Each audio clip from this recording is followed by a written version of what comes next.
What up, y'all? John Murray here, and I want to say thank you for tuning in to the YouTube playback of my Facebook Live series, Let's Talk Live. Now, because this version is not live, you won't be a part of the interactive conversation, so don't look for a shout out. You won't be getting one. However, enjoy the Hot Topics dialogue and follow me on Facebook at John Murray World. That's JAWNMURRAY World, so that you can catch a live broadcast and be a part of the conversation. Now, let's join Let's Talk Live, already in progress. And while we're getting to that, I want to talk about a couple things. I got the new Essence in the mail with Tessa Thompson on the cover. You know, very kind of tomboy chic, I guess it is. So yeah, check out the new Essence. And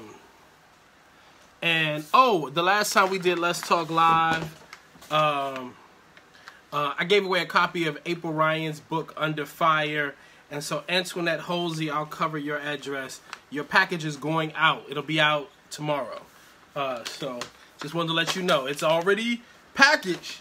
It'll be going out. I've been on the road, have not had a chance to mail it to you, but you'll be getting it. So if you're not watching live, you'll watch the playback and realize it. Hello, Harold Perry and Ernest, Jarrell Russell, Monet Everett. I appreciate all you guys. If you're just signing on, hit the share button for me. Let the folks know that we're here. Listen, if you need a good holiday read, a good book, one that's out in paperback, and it's a whole lot of pages, 400 and some odd pages. It is the Aretha Franklin Respect book. This is the book that she was working on with David Fitz, and he started talking to too many family members and getting too much truth, and she was like, I don't like that. And so she stopped working with him on it. Well, the book still came out, so she disavowed the book, but it's here, and it's got some real good insight. And one of the aspects in this book is that he says that Ray Charles wrote in his memoir that the parties that Aretha Franklin's daddy used to throw in the basement of the church were the wildest sex parties that he had ever been to in his life. So when you got a blind pop soul singer saying that the wildest sex parties he's ever been to in his life is in your daddy's basement, that says a lot about the church culture. And that was like the 70s or the 60s, so you got to read Respect. So it is on my Fall Finds A-List Reads list. And make sure you're checking out alwaysalist.com, full of lifestyle content, all the video segments and stuff from when you know, I was on when I'm on television and things like that. So I appreciate you checking it out. While we're doing that, I need to also do one other thing and stream this situation here.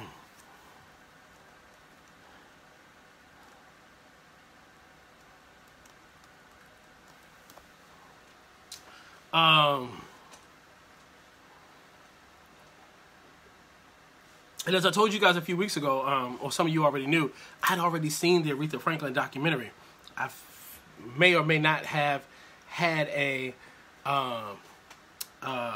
bootleg copy.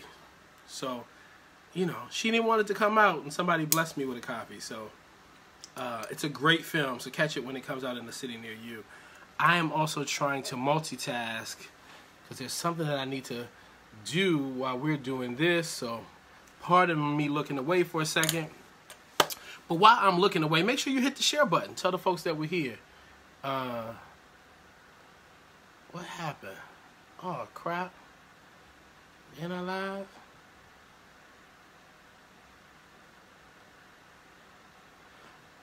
Okay, truth be told, so what I was trying to do is I was trying to pull up the New Birth Church website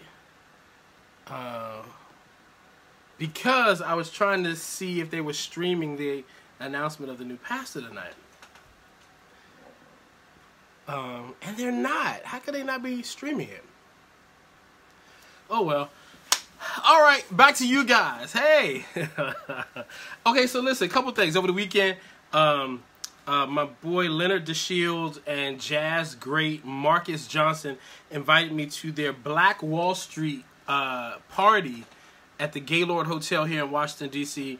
folks treated me really nice. It was hosted by Guy Lambert from WPGC 95.5, and got to see my girl Poet. And they gave out these Black Wall Street calendars that has all the history of Black Wall Street. If you don't know about Black Wall Street and its significance in Tulsa, Oklahoma, you might want to just Google Black Wall Street and bring yourself up to speed. But I'm so glad these were the calendars with the table holders. I'm so glad I was able to get this and am able to just really learn even more than I already knew. And so we all should know about Black Wall Street. So kudos to them for inviting me out.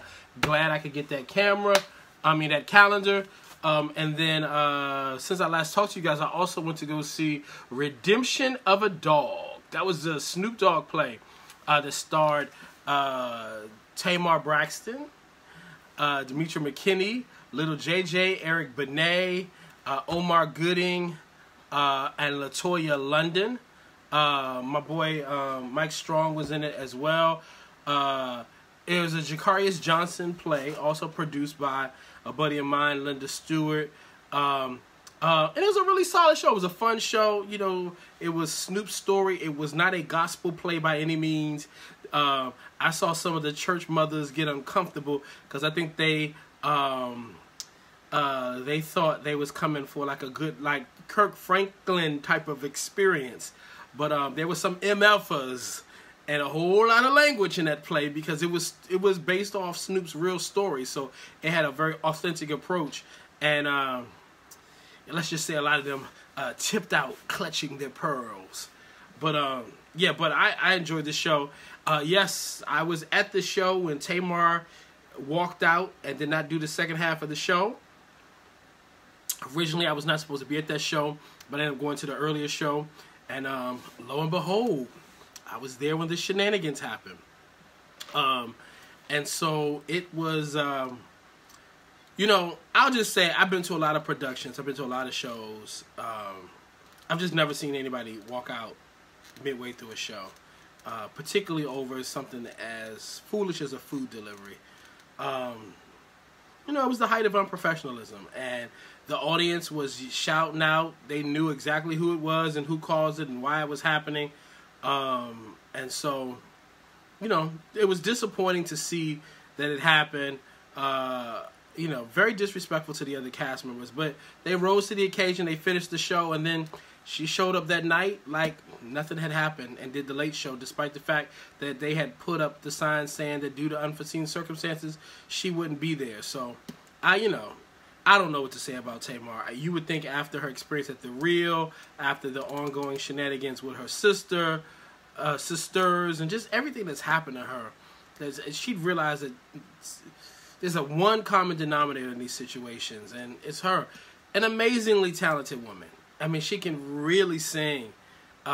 Beautiful girl. But, you know, there's some other challenges there, and I don't know what those challenges are. It's beyond my realm, but I just know that if she don't get it together, all the hard work, all the failed record deals, all the things that led to her finally making it in this business are going to be for naught, because ain't nobody going to want to work with her in a minute. Oh, if you're wondering what I'm drinking tonight, this is Starbucks' Violet drink. It ain't on the menu. It's on the secret menu, but, you know, if you know it, you can ask for it. Violet drink. I forget what's in the Violet drink. I'll tell you in a minute. But, so yeah, that's that. And then I got to go see, same theater that Snoop and Tamar was at. I got to go see Tasha Cobbs' Revival Tour.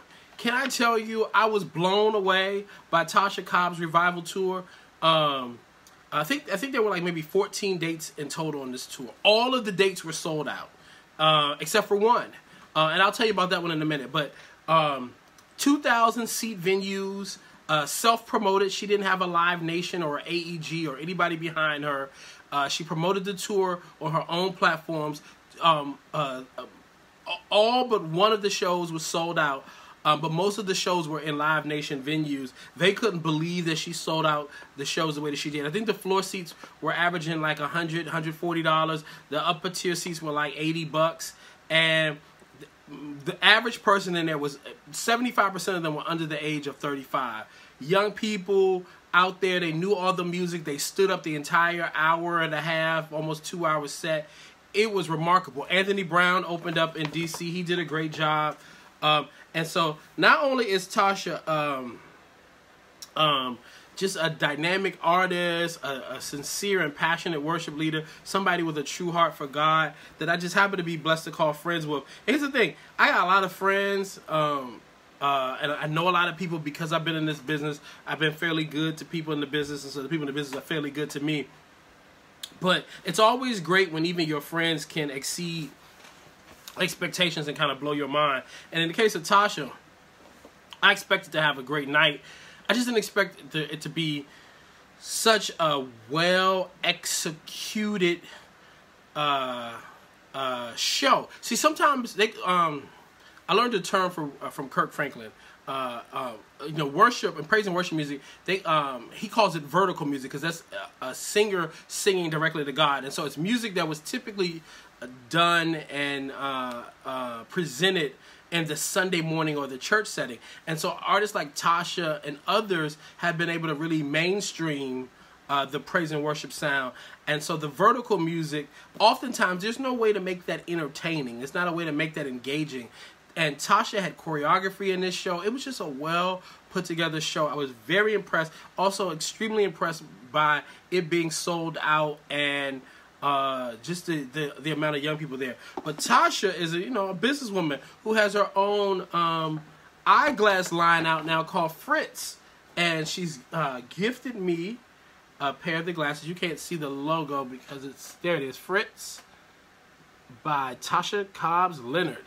And so she gifted me a pair of glasses. So here's the thing. I had these, I don't wear prescription glasses or readers, at least not yet.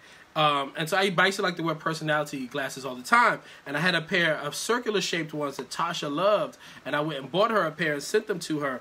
And she used to wear them all the time. So that really inspired her to want to do her own eyeglass line. And so she launched these. Look at this nice leather-bound case with a wrap. I mean, I got some Gucci cases that aren't this nice. Look, it says Fritz right here. Look at there. And so you open it up, and my nice personality shades are inside. Uh-oh. Okay, here we go. Look at these. Ain't that nice? Look at these. Nice, clear. And if I wore glasses, I could actually put a prescription in here. Aren't these dope, though? Look at them. I mean, nice, thick, metal. Look at there. And then the plastic here is nice, thick, and it's got the signature there on top. Tasha did that, didn't she? Nice. I would wear these, but I think y'all be distracted watching me. I'd wear them the rest of the show. But yeah, this is, so you go to, I think you go Google Fritz.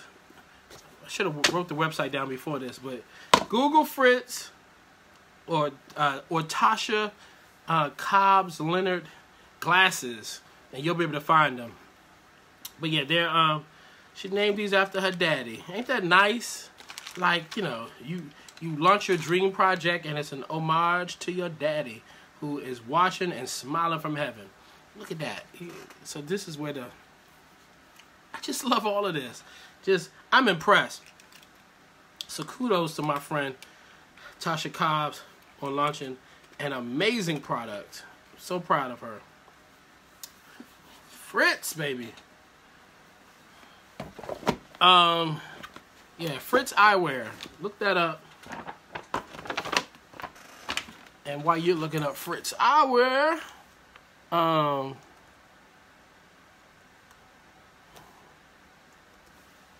so listen, Sunny Hostin from The View turned 50 years old a few weeks ago. And I went to the birthday party at her beautiful estate. Because when your house is that big, it's an estate.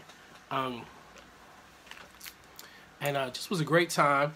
And so Sunny gave out these were her gifts to the guests. And so I hadn't opened it up yet because I was really waiting to do it on Let's Talk Live, and I forgot to do it the last time. So I said, well, I'm going to hold on to it for a few more weeks. And who said I look handsome? LaShawn DeHawkins. Oh, thank you. I appreciate you. Did we sleep together in college or something? Just asking. All right, so I'm gonna open it up. All right, this last knot is a little tough. So it was, so the party was amazing. It was at our house. She had food trucks from all of her husband got food trucks from 3 of Sonny's favorite places. So because they like to go to Martha's Vineyard, they had a lobster food truck. Because they love to go to, I forget the other place, but they had gyros. Where? Oh, Greece. They had gyros, and then they had a 3rd food truck. They encapsulated her with Latin food, encapsulated her Puerto Rican background. So, and so the cover, it just embodies all the things that is Sonny, you know, reading Puerto Rico, her chickens, champagne. Isn't this nice? Just really nice. So, and inside there is a so there's this with has a Sonny lid on it here. Ain't that nice? Signature, attention to detail. Inside here, what is this? Oh, it's a cake, cupcake. Oh, it's like a little bundt cake. What type of cake this is? Is it German chocolate? What is this? Oh, rum cake. Rum cake! Oh, oh, it's good too. I've been holding this rum cake for like 3-4 weeks waiting to eat it in front of y'all. Lord have mercy, this is good. Ooh-wee. I'm gonna open this up a long time ago. I'm sorry, I wasn't prepared to eat on. I have one napkin over here.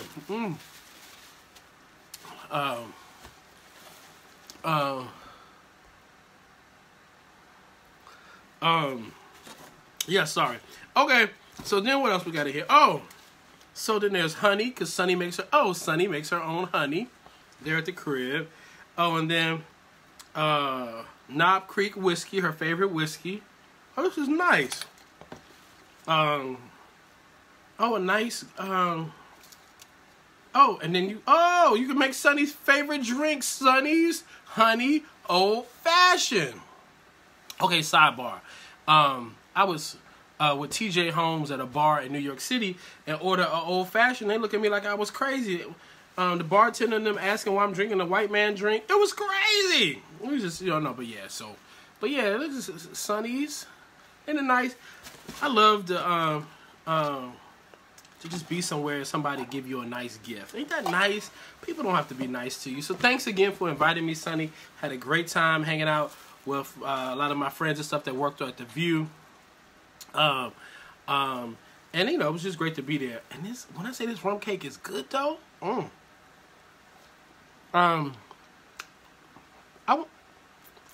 trying to figure out how to pronounce your name. Vasha? Is it Vasha Walker?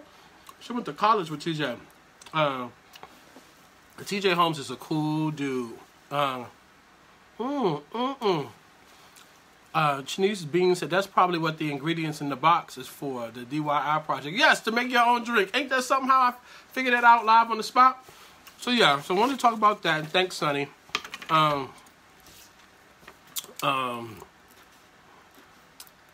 Checking off all the things I want to talk to y'all about.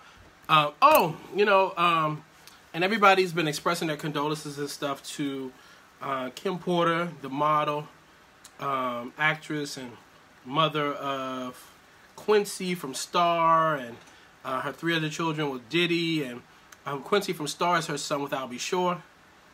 The cake is so good, my God. I don't want y'all to think I'm acting like James Wright Chanel or nothing, but Lord have mercy. I'm gonna look at my fingers. I don't want to waste a crumb. I'm sorry. I shouldn't have. Feels a little inappropriate having a finger looking good moment by celebrating Kim Porter, but so tragic to see that she passed so soon. And my prayers to everybody who related to, friends with, impacted by her transition. What a really challenging thing. So, okay, real quick, the violet drink, which is just so good.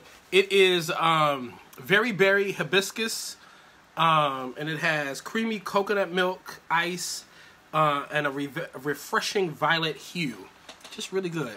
So yeah, go to Starbucks, ask for the violet drink. It is the violet. It ain't gonna beat you up. The violet drink, like the color. It's got, look, fresh berries down in there. Blackberries is in it. Ain't it something? And sweet blackberries, tart hibiscus, and it's really good. So yeah, that's that. Oh, have you guys been watching Chad and Michelle on OWN? Now listen, it's interesting. There's this real. So, you know, I'm a TV junkie. I watch a little bit of everything on TV, and I respect everybody's point of view. Everybody's entitled to their opinion. So I watch shows like Wendy Williams, and I see some of the comments and stuff she makes about, oh, Michelle is boring and she's not that interested. Anybody who thinks Michelle Williams is boring or not that interested, they don't know Michelle Williams. They've never followed Michelle Williams. They've never paid attention to Michelle Williams. Michelle Williams is a hoot. I don't know if you saw when Gabrielle Union was on, I think, Watch What Happens Live, and Andy Cohen asked her about Michelle Williams, and she was like, you must not know Michelle, because Michelle Williams is a good time. And so that's my experience. Michelle is not only just a great friend and somebody who I've known for years. I mean, I love Michelle Williams. Like, we've been through some real life stuff together. Like, there ain't no Hollywood industry friendship. Like, she's my friend for real. And so I've seen her go, and I hope she respects the context in which I'm sharing this, because I don't want to overshare in this moment. But I've seen Michelle in some relationships that have not been great for her. I've seen Michelle go through the trials and tribulations that anybody actively dating has gone through with some men who, you know, they just weren't a good fit. But I've never seen her as happy as I have with Chad. Chad and I have not had the pleasure, despite how close Michelle and I are.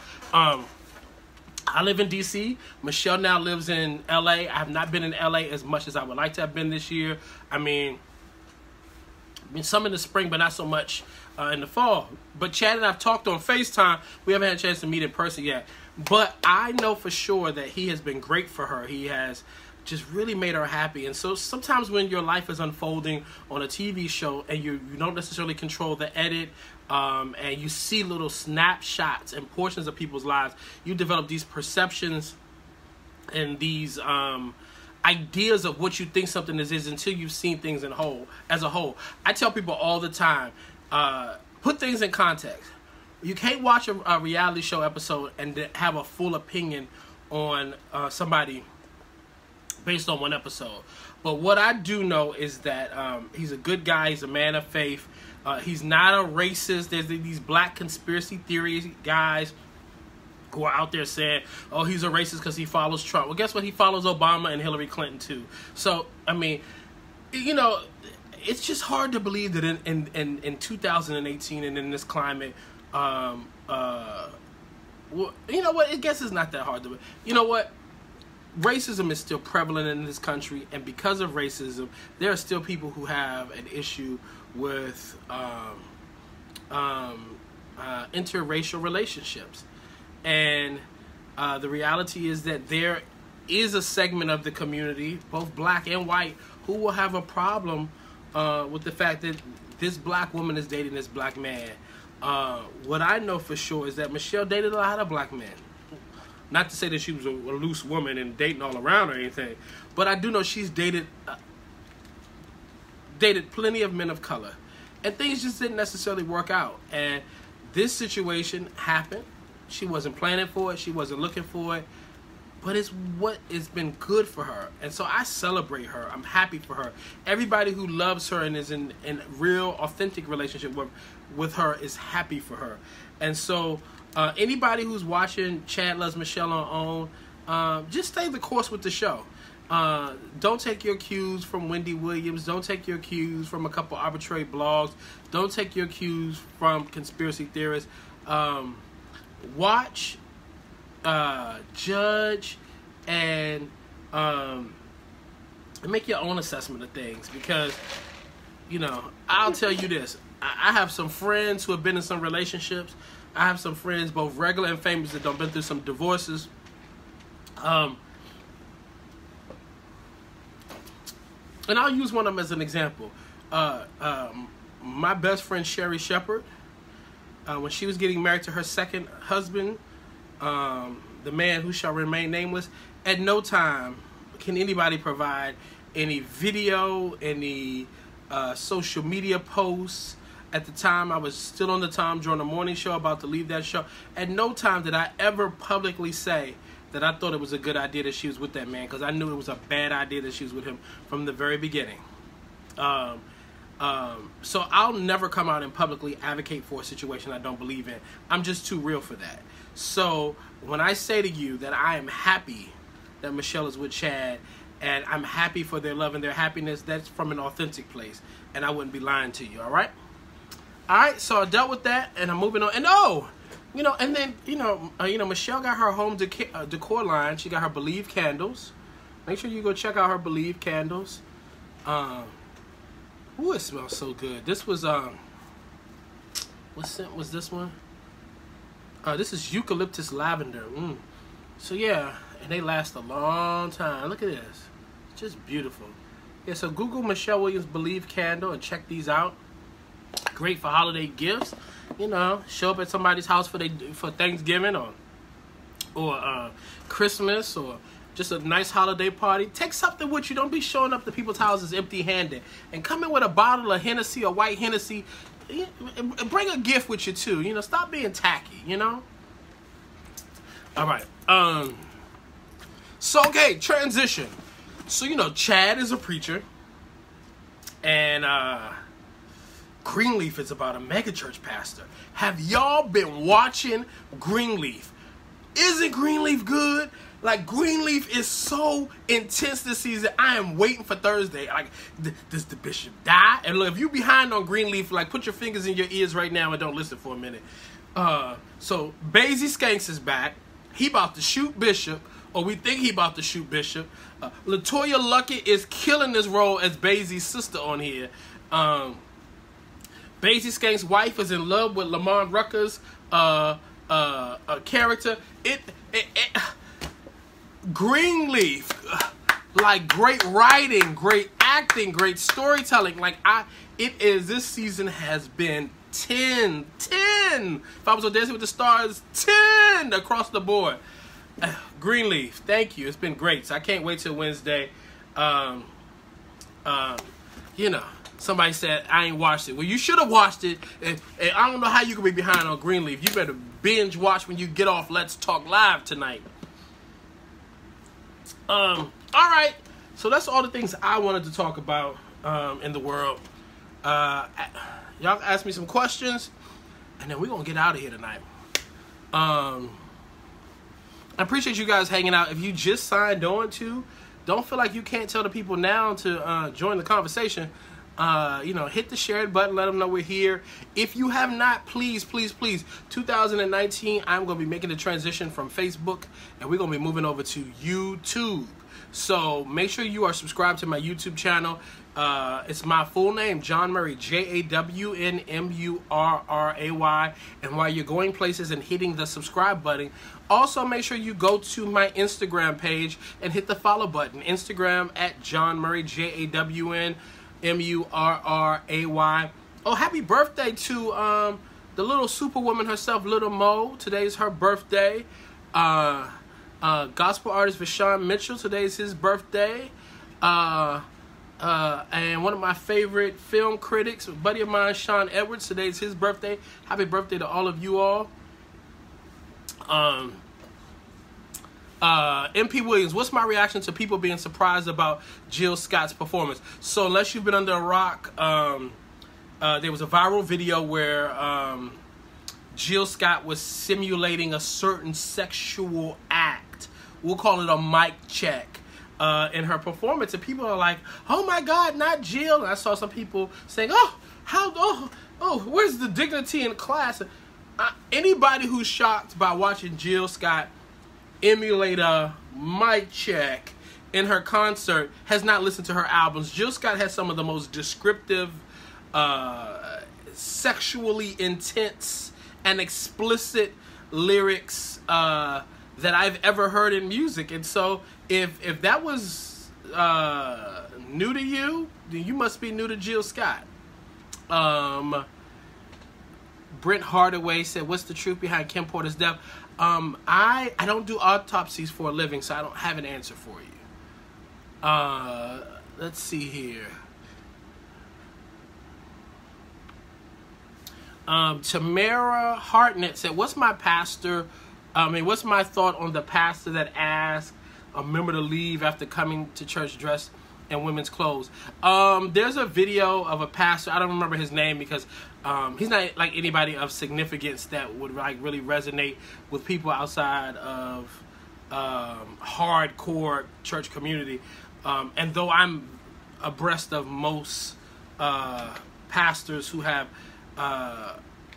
real impact, I've never heard of that particular preacher. But I saw the video. Listen, you know, there's a simple saying as it pertains to church, which is come as you are. Come as you are, empty, naked, not physically naked, but come in whatever condition you're in, so that people can love you with the love of God and help to restore you in your faith. Church is supposed to be like a hospital for the sick. And the reason why people aren't going to churches and the reason why church attendance is at an all-time low. I said this one time before on Facebook Live, and some busybody member of the Potter's house contacted one of the sons, and he sent me a note. We had a back and forth. It was a thing. But we cleared the air because that's the kind of guy that I am. But the truth is, people are tired of church the way that it is now. And so because of that, they're just not attending. It's not because of streaming. It's not because of technology.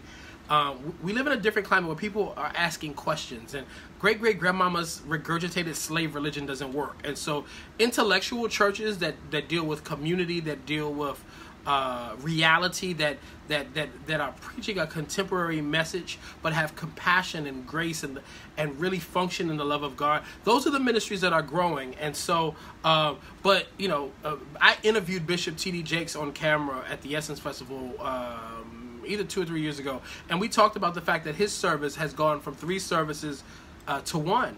And how when he had to reduce the amount of services that he did, it really shook black churches as a whole, because they were saying, oh, wow, like if Bishop Jakes is having to reduce his services because people aren't coming to churches, what does that mean for the rest of us?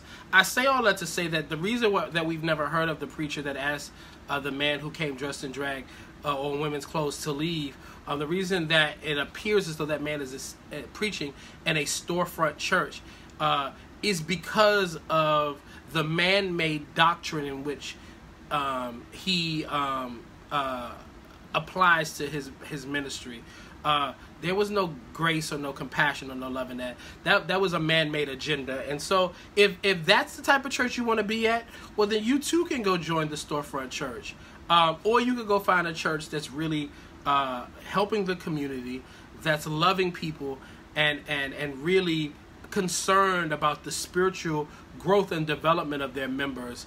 You know, I too am a person right now that, you know, I grew up in church. Church was a significant part of my foundation.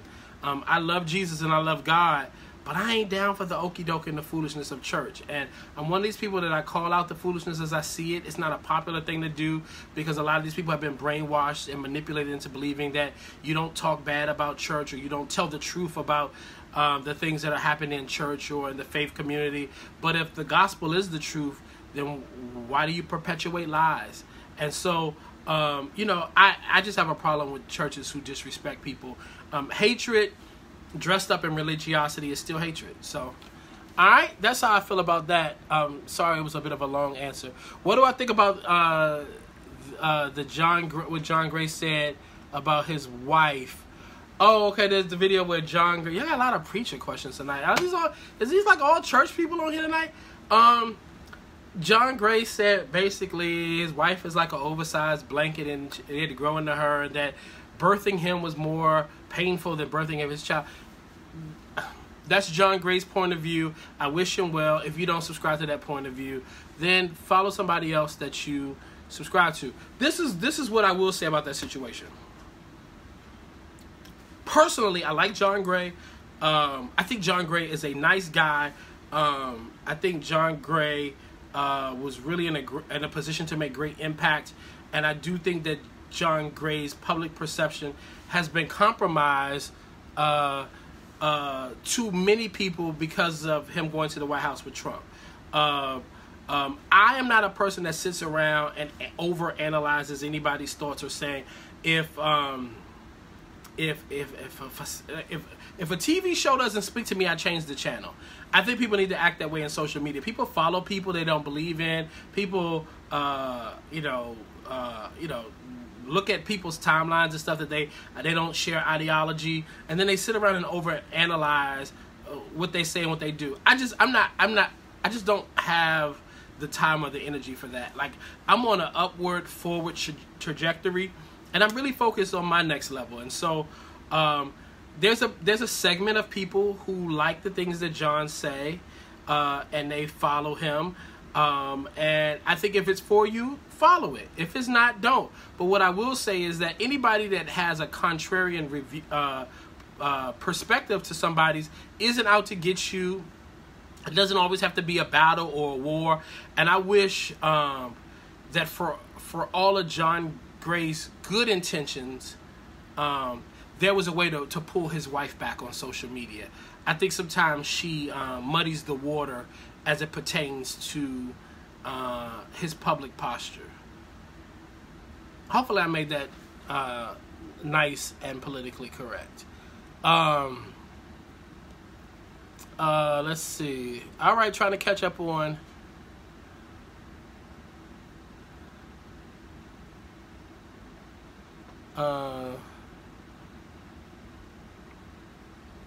hold on.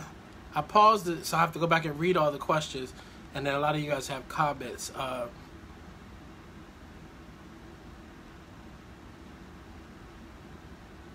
April Washington wants me to describe my Uber ride. So, okay, some of you might not know, I posted a message on my timeline. I was going to Atlanta to host the Salute Her, the Cafe Mocha Radio Salute Her Awards. Most times on this particular tour, I get to a city, I'd order an Uber to take me to the hotel. And when I got to Charlotte, I got a black Uber named Derek. He was driving a gray Nissan Altima.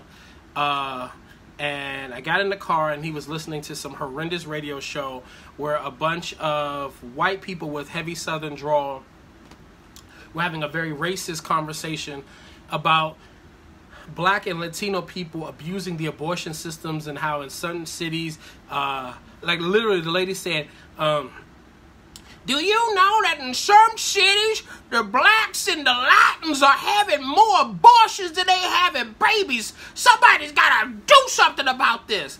So I'm in the back of the car like, am I in the Twilight Zone? Like, is this... Oh, I had to catch myself.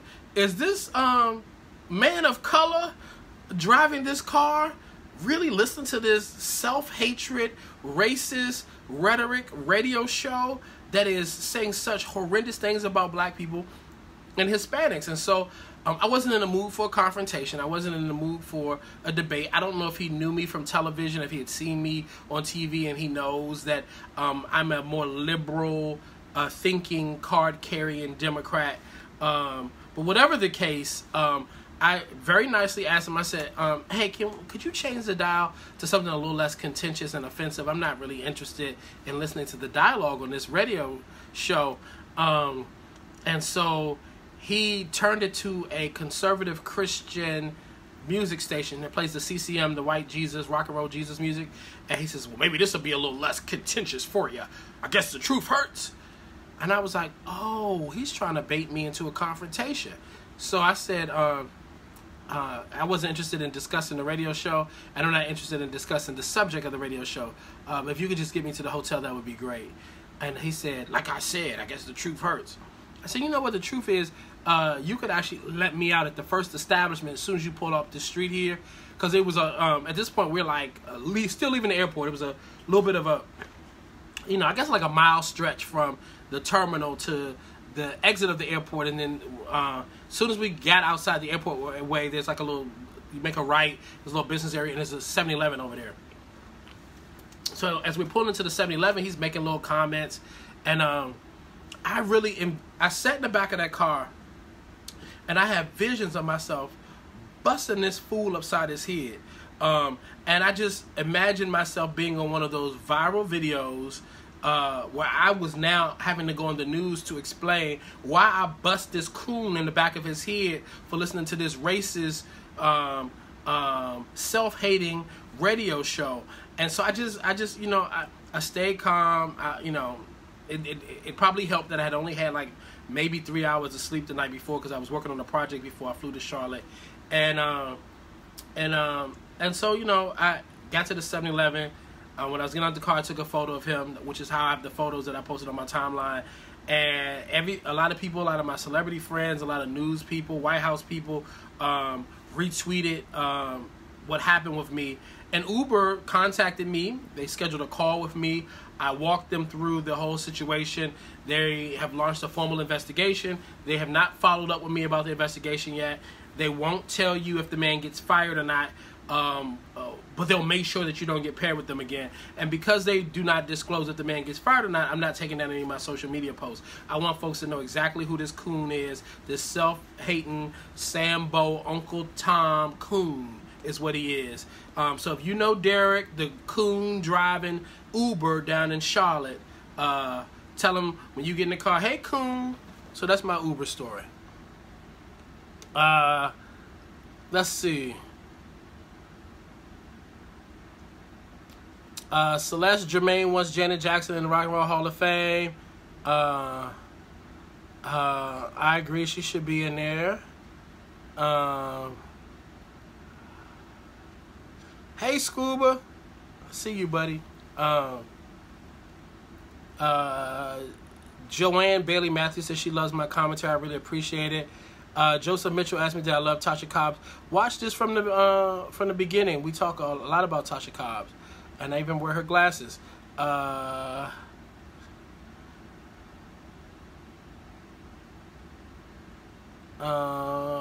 on, playing catch up.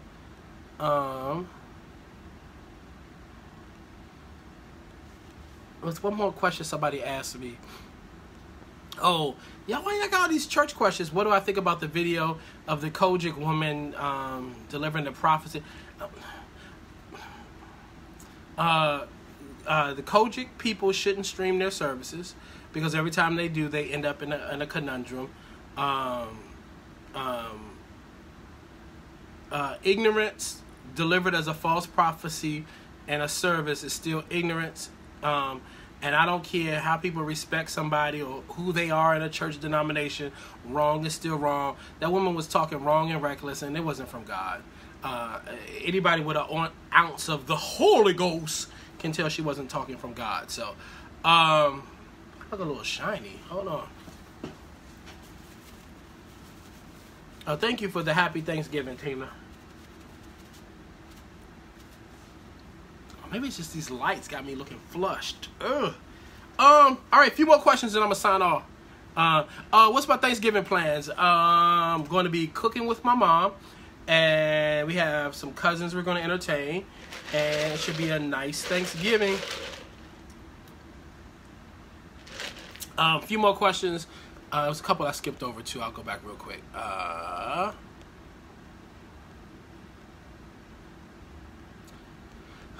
Tonight down in Atlanta, I'll say, well, since y'all got me talking all these church topics, the New Birth Baptist Church, formerly led by Bishop Eddie Long, is announcing a new pastor. Should be very interesting. I've been privy to the process and quiet about the whole thing. Really proud of the person who's going to be getting the opportunity.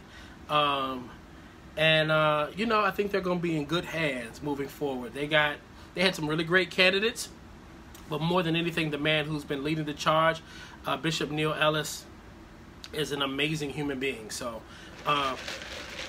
just truly, there's a lot of people out here faking the funk. We don't talk about a few of them tonight, but Bishop Neil Ellis is the real deal. So last week, and I forget, some of you guys don't watch week to week, so you always ask me about the bookshelf. So on my bookshelf, just as a FYI, let's see, that's a photo and a clock right there. This is an event I hosted in New York City for one of the record labels. Just was a really cool shot. Somebody took a photo of me from the back.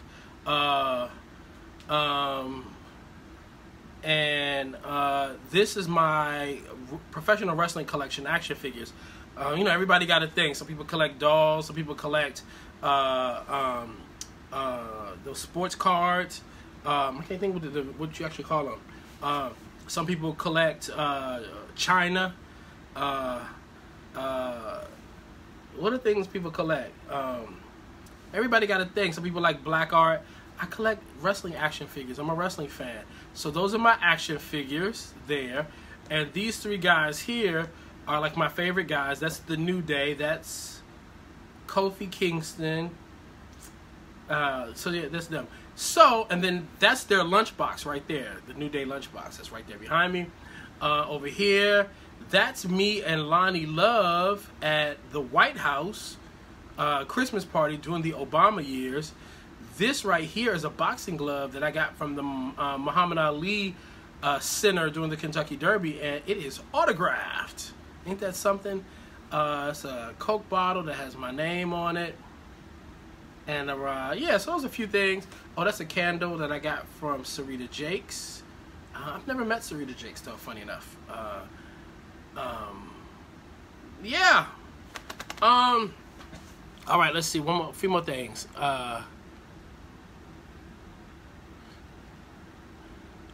Do I know why Eddie Long's son didn't get the position? I don't.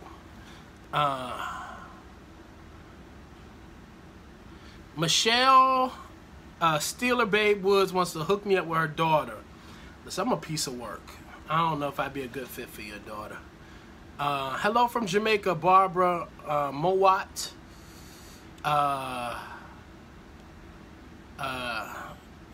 Greetings to Gavin Davis. Okay, some of these comments, I can't read the entire comments. I don't know why it's doing that on here tonight. I'm trying to read it all. Let me see.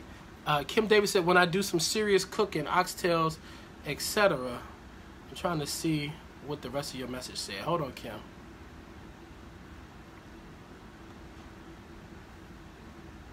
Anybody want to go live? Anybody want to chat tonight? Anybody got conversation? If so, put the hand emoji like this, like waving your hand, like raising your hand, like April Ryan does in the White House. And I'll take you live with me. You know, you might need to go slip your wig on real quick or brush your hair down. Hold on a second.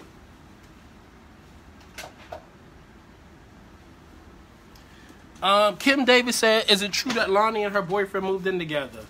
I'll say that Lonnie has a boyfriend and she's in an interracial relationship and she's really happy. That's all I'll say about Lonnie and her man. When I do some serious cooking, can you post pics on your Instagram account? Actually, a lot of times when I cook, I post Insta stories on my Instagram account. So, yeah, so check that out. Hold on. I'll be right back again. Hold on.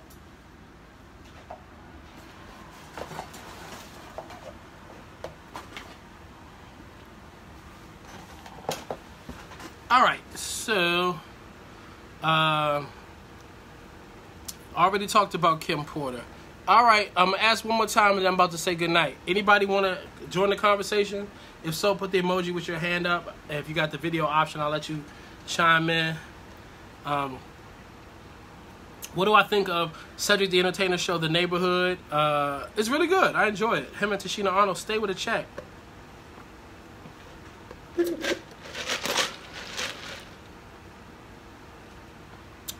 All right. We've had a good conversation. Nobody wants to join in on the conversation.